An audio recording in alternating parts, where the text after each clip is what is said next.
Hey everybody, welcome to Thursday Thoughts. Darrell Bates, student pastor of Parkway Church here. Thank you for joining us on this video today. I pray that God blesses you. I have a question for you. Are you feeling sick? No one really likes to be asked that question, do they? But COVID, it came into our lives with a blast.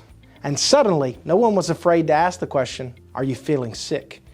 Every single day on the news and in the radio, people who were sick, that number was counted every day and it grew.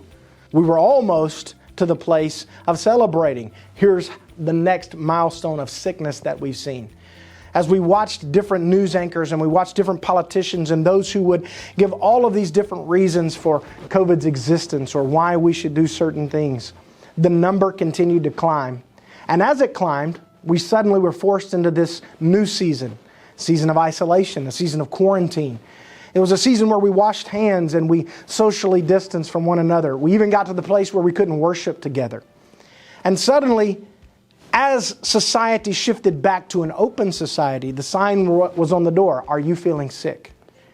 If you were going to the barber shop, if you're going to buy a part for your car, if you're going to a restaurant, are you feeling sick? And we became comfortable asking people how they were feeling physically. If someone has a cough, we joke a little bit and say, oh, hope it's not the COVID. And then we ask the question, are you feeling sick? We ask strangers, are you feeling well?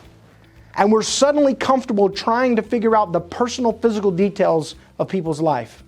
Now, that is a result of our culture. But my question is this, why have we grown comfortable doing that physically, but we're not comfortable doing that spiritually? You see, Proverbs says this, hope deferred makes the heart sick. So why are we okay asking someone if they're physically sick, but when we hear someone or see that someone is down or depressed or filled with anxiety, why do we tend to isolate ourselves instead of saying, are you feeling sick? Hope is the most powerful tool that we have. It is the thing that drives humanity. It's what brings us to church. It's what causes us to go through our day. We have hope for tomorrow. We have hope for eternity.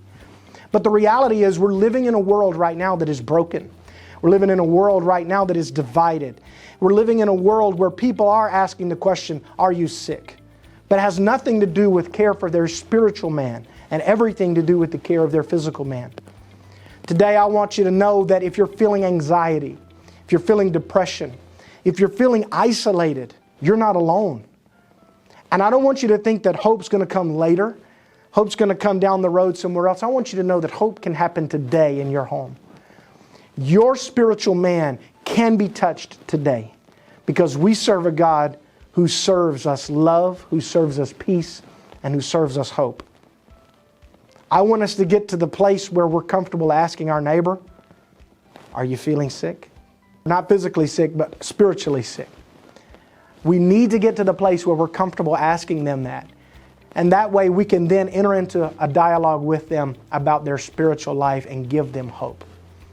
If hope deferred makes the heart sick, then I would just like to present to you that probably some of the hatred that we're experiencing today is from lack of hope.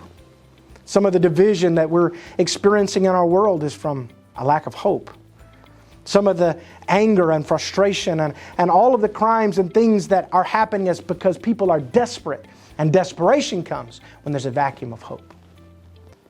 So I don't want you to be uncomfortable asking someone, are they sick? Ask them if they're sick, that's fine. Protect your family. But I also don't want you to be uncomfortable asking your neighbor, how are you feeling spiritually? How are you feeling mentally? You see, we run into a problem from time to time when someone says they're dealing with depression or anxiety or doubt. We run into a problem because we tend to isolate ourselves from them, or we offer one of two answers. One answer is, well, just pick yourself up from your bootstraps. You got this. Or we'll tell them you need to pray through. And prayer is the answer, absolutely.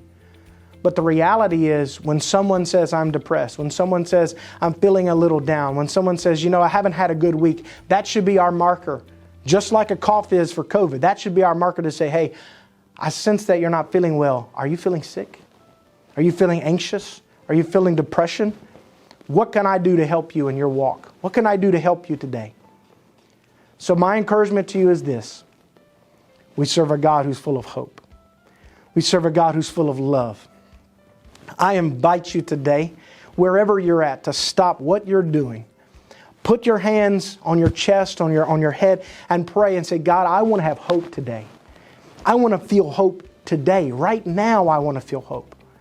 I don't want to feel it tomorrow, because if I wait till tomorrow, I'm going to be anxious about it. If I wait till next week to come to church to pray, then I'm going to be anxious until Sunday. So right now, wherever you're at, when the video ends, I want you to take a moment and talk to God and say, God, I want to feel love. I want to feel hope today.